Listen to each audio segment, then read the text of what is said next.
Hi and welcome to the Malat cookery channel. So in this video I'm going to be showing you how to correctly commission the pizza oven that we built. Now if you stumbled across this video, you haven't seen our the Malat YouTube cookery channel yet, or the videos on how to build this particular oven, then I guarantee once you've seen this video and how well this pizza oven design performs, you'll definitely want to build your own. So go and check those videos out, and of course please subscribe to the channel. So although we've already commissioned this pizza oven, there has been in excess of 20 fires in this oven up to now, all at full heat, and it's still as good as it was when we obviously first built it. But we're going to be using this particular oven just to go through the principles of actually commissioning it for the first time. So the first thing we need to do once we've built the oven is to actually leave it to cure properly and to dry out for at least 7 days. Be patient with this. We need as much moisture out of the build as possible. If you've made a door for the front of the oven, then take the door off, just to allow as much air to circulate through the actual dome as we possibly can. If it rains, cover it with plastic, but it's important that when it's not raining, take the plastic off again to allow this air to circulate. So leave it to stand for 7 days before you even attempt to put a fire inside it. So now that we've allowed the pizza oven to cure for 7 days and we're happy it's as dry as it possibly can be, the next thing to do is obviously start our first fire. That fire is going to be a small fire within the dome, but we need to consider what fuel type to use. So the best fuel type to use within a pizza oven is a hardwood, something like an oak. However, if you've got neighbours who are sensitive to smoke generation, or you're in what's called a smoke control zone, then you need to consider a fuel type which is authorised to be used within those smoke control areas. One fuel type you should not use is barbecue briquettes. They produce far too many waste gases. They don't get hot enough anyway, but those waste gases will line the actual pizza oven dome and you'll soon get a build up. Also try and stay away from softwoods as well, especially softwoods that are high in resin, because again you'll get this build up, and softwoods really don't generate that much heat. So today we're going to look at a fuel type which is authorized to be used in these smoke control areas. So the fuel type that I've been using, especially when the wind is in the wrong direction and obviously blowing over onto the neighbour's property, is I use this restaurant charcoal. This is from B&Q in the UK, but this is the important bit. So at the bottom it says authorised fuel suitable for use in smoke control areas. So it doesn't really matter what charcoal or what fuel type you use, other than the ones that I've mentioned to stay away from, as long as it is authorised fuel suitable for use in smoke control areas. So before I set this fire in the centre of the dome, I just want to show you how much fuel we've actually got for our first commissioning fire. So we've got 2 pieces of fire lighter. I've got 10 pieces of charcoal, roughly all about this size. That's more than enough for our first fire. If you're using hardwood, you obviously need some kindling, and then maybe just 2 pieces of hardwood for your first fire, because obviously the hardwood will burn a lot more intensely than the charcoal. So I'm going to be setting this fire, building it exactly the same as you would for a barbecue. So with the 2 pieces of fire lighter at the bottom, and then build the charcoal around it, and this will be done directly in the center of the dome, obviously on the dome floor. It's important that we not only allow the dome to heat up, so for the fire to fully develop, but we also allow the dome to fully cool down as well once the fire has gone out. So that means a time scale between the first commissioning fire, which is the smallest, and then we've got 10 pieces of coal here, we'll probably add 15 pieces of coal on the second commissioning fire. It's important that we have at least 24 hours to allow the dome to fully heat up and then fully cool down as well, to expand and contract. Third commissioning fire will be about 25 pieces of coal, and then from then we can then start cooking in the actual pizza dome itself. So you're looking at probably a 3-day process to allow the dome to obviously fully heat up and then fully cool down. So I'll be setting this fire now in the centre of the dome.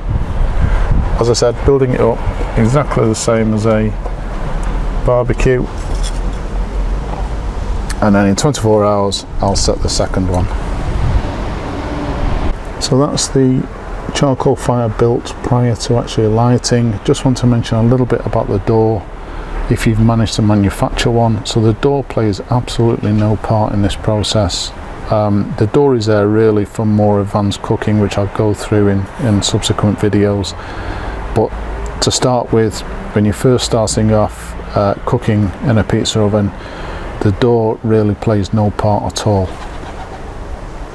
So we'll light this fire now, and then obviously in 24 hours we'll clean the pizza oven dome out, and then light a second fire, as I said, bigger than the first one, and then a third fire the next day, bigger than that one, and then we'll be able to cook.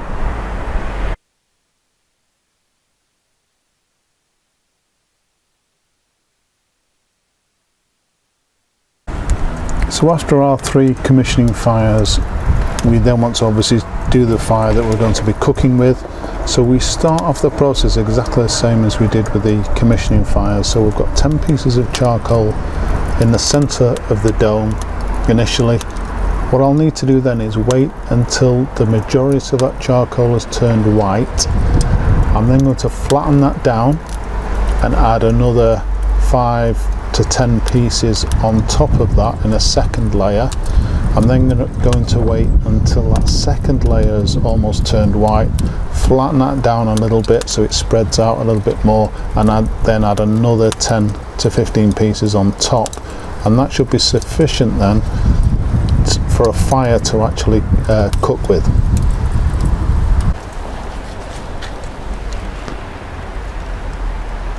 So once your 3 layers of charcoal is built up and the majority of it has turned white, the next thing to do is to push the fuel to the back of the pizza oven dome in a horseshoe shape, so get it evenly distributed around the sort of the back of the oven dome. Then we're going to sweep the floor of the pizza oven in order to get rid of all of the ash and dust, and then it's ready to actually cook on.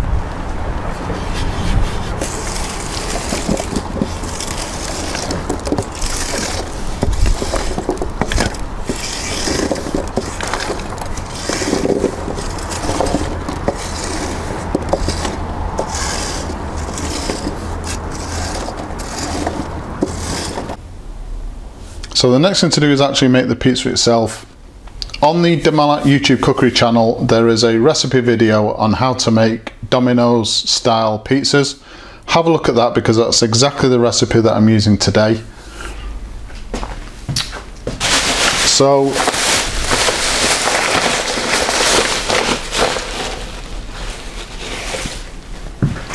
we take some flour and flour the work surface. These are the pizza dough balls that I made today. So we take one of those, place that onto the work surface,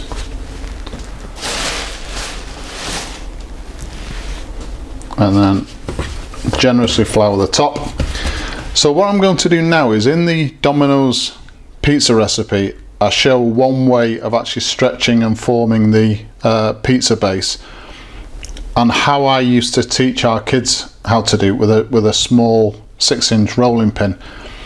I'm going to take advantage of this particular video and show you how I actually do it now. So we take our ball, and just using the pads of your fingers, don't touch the outside edge at all. So I'm just going to flatten this dough ball out from the center. Again, as I said, don't flatten the outside edge. We need as much carbon dioxide bubbles in there as possible to create a really nice, light, elastic crust to the actual pizza dough. So once we've got it to a shape where I can fit the palm of my hand in without again flattening down the outside edge. Okay, something like that. The technique that I use is what I call the 3 o'clock, 6 o'clock method. I'm not sure what the proper name for it is. And basically what I'm going to do, if you imagine this to be a clock face with 3 o'clock here and 6 o'clock here. With my left hand, because I'm right-handed, I'm going to place the palm of my hand into the actual dish there. So obviously I'm not going to flatten down the outside edge. I'm taking this side, so where the 3 o'clock is, underneath, just about 2 to 3 centimeters in, again just with the pads of my fingers, and I'm just going to hold down the dough and pull out at 3 o'clock, just slightly, not too much. Turn the left hand over so you can see the palm, place the dough onto the palm so that the piece I've pulled out is actually running down your forearm, and then as I turn the left hand back over again, that piece that was here is now at 6 o'clock. So this is where we get the 3 o'clock, 6 o'clock from. And then just repeat the process again. So I hold the actual pizza dough down, again making sure that I don't flatten the outside edge.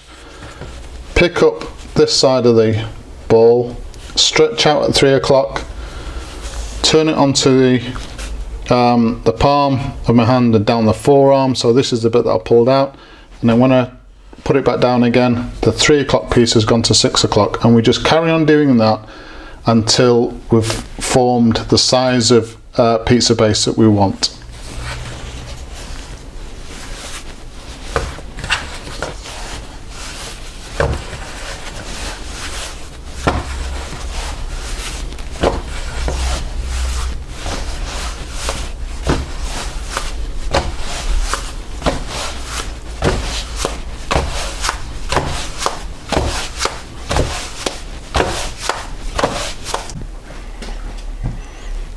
So once we've shaped the pizza base, this is about 12-inch pizza, the next thing to do is we take our pizza peel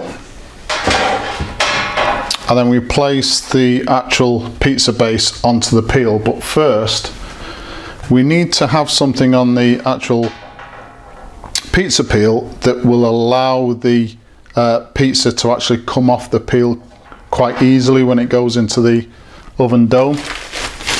And one of the best things I've found to use is rice flour. So you put some rice flour on there, spread it out evenly. And I think the thing with rice flour is it's quite a coarse flour. So whereas wheat flour when it's ground is quite soft, this stays quite coarse, and it just seems to be a lot easier to get the pizza off the peel. So we place our pizza base on there and then just make it up as you'll see in the Domino style pizza video that's on the YouTube channel. Okay, so that's our pizza made up. So that's a peppered smoked mackerel pizza. Next thing to do is obviously let's get it cooking. Right, so hopefully you're going to be able to see this. So I've swept the floor of the pizza oven just to make sure obviously there's no ash or any debris on there before the pizza goes in. So because these ovens are so efficient, for your first pizza, if you've never used a pizza peel before or a pizza oven, I would strongly suggest that if you've built this type of oven or if you've built this design through the Malat YouTube channel, then for your first few pizzas just use the back half of the entrance tunnel and the first part of the pizza dome, because there's so much heat generated that if you place your first pizza directly into the pizza oven, it will cook very quickly, it'll start to burn, you'll panic, you'll go in with the pizza peel to pick it up, and I can guarantee you'll almost certainly knock the pizza further into the dome and basically destroy the pizza. So again, my advice, just use the back half of the actual entrance tunnel and the first part of the dome itself, because that'll give you time then to react when it starts to cook. So we just place the pizza in, and it's almost just like a back and forward movement, just to slide it off the pizza peel. And again, as you can see, well, I hope you can see that half the pizza is actually in the entrance tunnel and then the other half is actually in the dome. So I'm going to be filming this in real time so you can see exactly how long the pizza takes to cook. What you should start seeing is the edge of the pizza base start to rise because it still has lots of carbon dioxide in there. That's why obviously it's important that we don't touch that.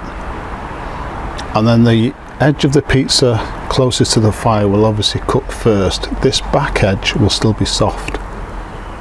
So what we need to do is, in a few seconds, we'll just pick the pizza up, drag it out, turn it through 90 degrees and then place it back in again, just to make sure that the pizza cooks evenly all the way around.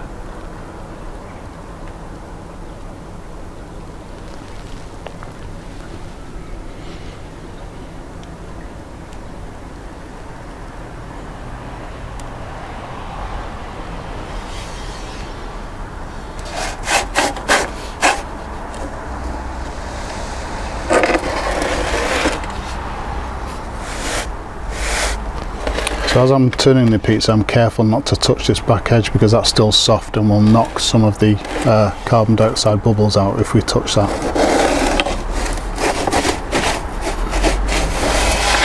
Back in, again, halfway in the tunnel, halfway in the dome.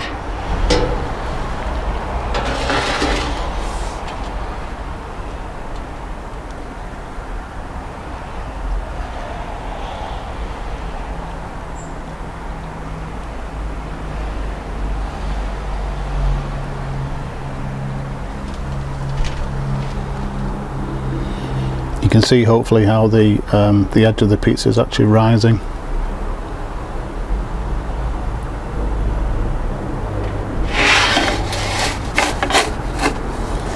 So I'm picking the actual pizza peel up slightly, just to almost like tow the pizza out. Again, turn it back in again.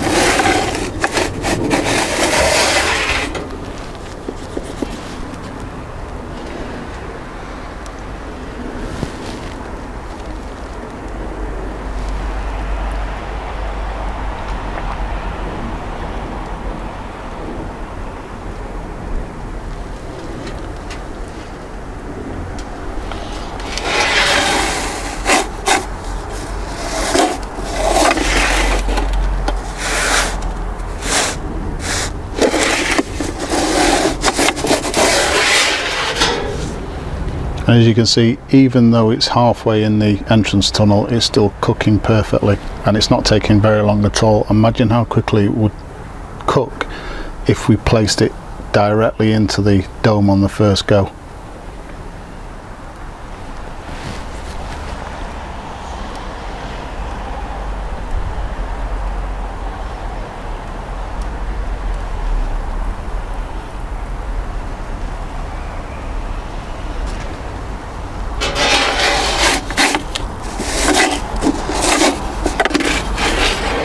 So that is our pizza perfectly cooked.